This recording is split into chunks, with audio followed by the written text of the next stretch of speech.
Welcome to day 83. We're going to look at how a man after God's heart responds.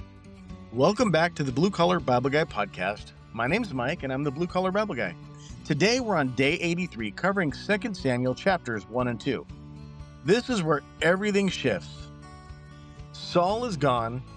David has been anointed. The throne is within reach. And now we see what kind of man David really is. Before we jump in, I want you to take a moment and share this podcast with someone you know, someone you think might be interested in taking on the challenge of reading through the Bible in a year. And if you have any questions or comments, leave one below or email me at bluecollarbibleguy@gmail.com. All right, let's get into it. Chapter 1. David does not celebrate. A man comes to David claiming that he killed Saul. He expects a reward. Instead, he gets judgment.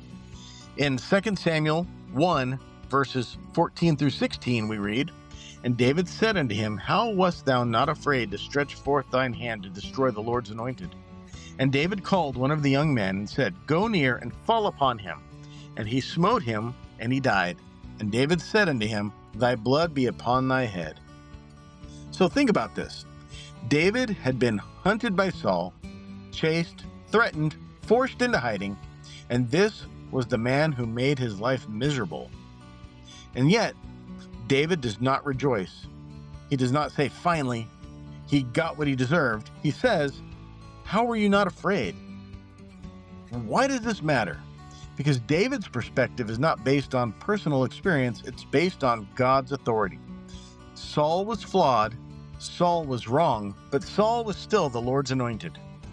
Then we see that David mourns. In verse 23, it says, Saul and Jonathan were lovely and pleasant in their lives. They were swifter than eagles. They were stronger than lions. David chooses to remember what was honorable, not what was painful. What this means for us is that most people magnify the wrong done to them and minimize anything good. David does the opposite, and that shows his true character after God's own heart. Next, we're going to see David seeking God before moving in chapter 2. Now, David is in position.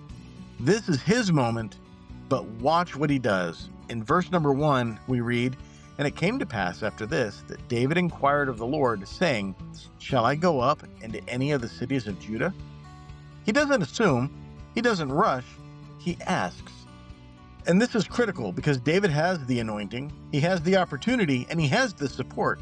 But he's still waiting for God's direction.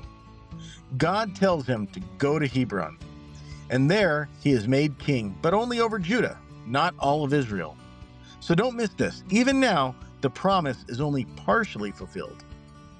Chapter 2, God's timing is not always fast.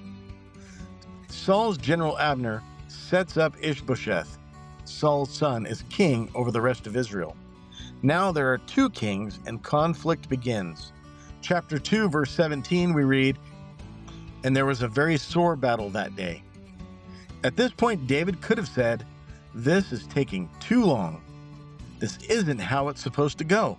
But he doesn't force it.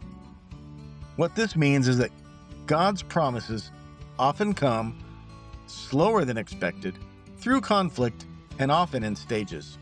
And if you don't understand that, you'll try to take control. So a big truth in these chapters is that a lot of people ruin what God promised because they don't wait for God's timing. David has chances to grab power early, but he refused. And now, even after becoming king, he still doesn't rush the process. So our challenge for today is to ask yourself, am I trying to take something God hasn't given me yet? And do I seek God before I move, or only after I've already decided? Slow down, ask, and wait. Follow the pattern of David in all those situations. Again, I want to thank you so much for tuning into the podcast, and I want to ask you again to please share it with someone you know, and leave a comment below, or email me at bluecollarbibleguy@gmail.com. But for now, I want you to stay in the Word, stay faithful, and remember, small obedience done daily builds a strong faith over time. and I will see you for day number 84.